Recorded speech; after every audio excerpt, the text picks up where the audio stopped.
अस्सलामु अलैकुम।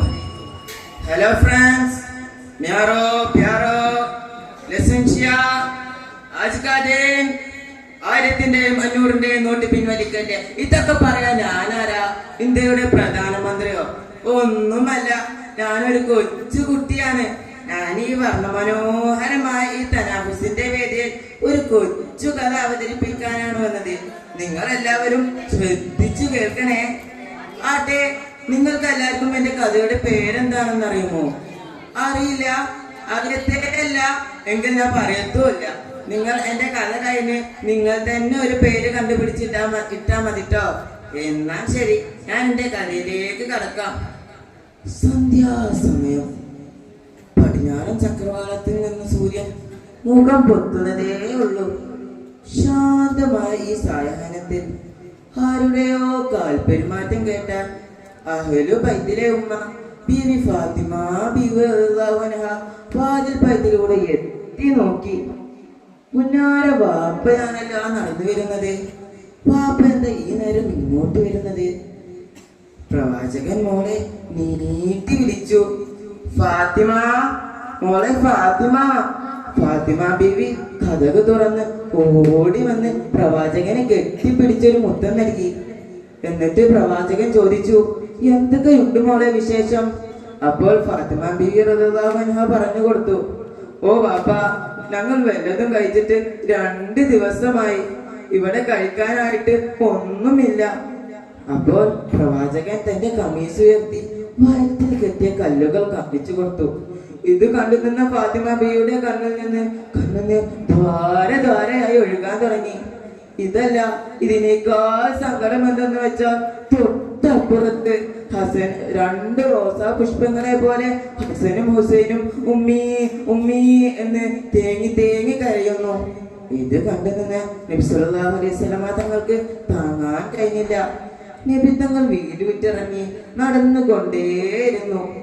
മദീനയുടെ ഒരു ഭാഗത്ത് എത്തിക്കാണും. അതാ ഒരു അറാബി തോട്ടം നനയ്ക്കുന്നു.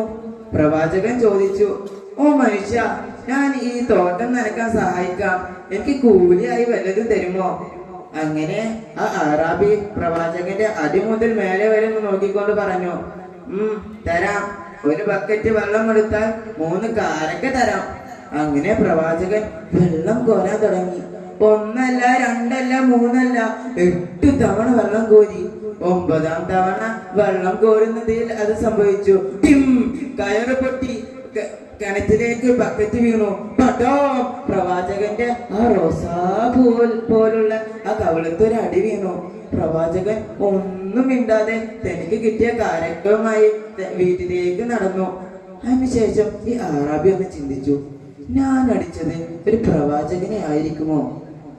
എന്നിട്ട് വേറെ ഒന്നും ചിന്തിക്കാതെ തന്റെ വാൾ വലിച്ചൂരി ഇടത്ത് കയ്യിൽ പിടിച്ച് വലത് കയ്യിൽ ഒറ്റപ്പെട്ട് വേദനയാൽ പുളഞ്ഞ് ആ അറാബി ബോധരഹിതനായി നിലത്തേക്ക് പതിച്ചു.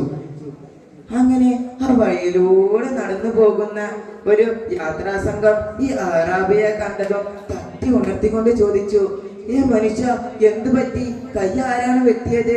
അങ്ങനെ ഈ അറാബി ഉണ്ടായ സംഭവങ്ങളെല്ലാം പറഞ്ഞു. എന്നിട്ട് ചോദിച്ചു, എനിക്ക് ആ പ്രവാചകന്റെ വീട്ടിലേക്കുള്ള വഴി ഒന്ന് പറഞ്ഞു തരാമോ?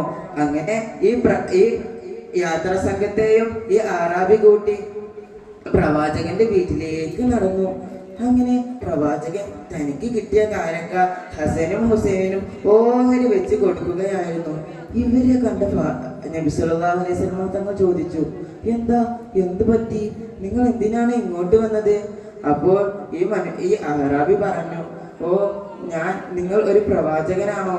ആണെങ്കിൽ എനിക്ക് പുറത്തു തരണം. അപ്പോൾ നബി സല്ലല്ലാഹു അലൈഹി വസല്ലം തങ്ങൾ പുറത്തു കൊടുക്കുകയും ആ വെട്ടിയ കൈ നബി സല്ലല്ലാഹു അലൈഹി വസല്ലം തങ്ങളുടെ ഉമിനീര് കൊണ്ട് ശരിപ്പെടുത്തി കൊടുക്കുകയും ചെയ്തു. പ്രിയമുള്ളവരെ, ഇതിൽ നിന്ന് നമുക്ക് കിട്ടിയ ഗുണപാഠം എന്തെന്ന് വെച്ചാൽ നിങ്ങൾക്ക് ആർക്കെങ്കിലും മനസ്സിലായിട്ടുണ്ടോ? ആർക്കും മനസ്സിലായിട്ടില്ല എന്ന് ഞാൻ കരുതുന്നു. ഞാൻ പറഞ്ഞു തരാം.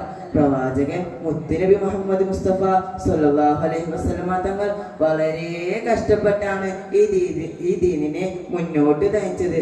അതുപോലെ നമ്മളും നയിക്കണം എന്ന് പറഞ്ഞ് ഞാൻ എൻ്റെ ഈ കൊച്ചു കഥ ഇവിടെ നിർത്തട്ടെ.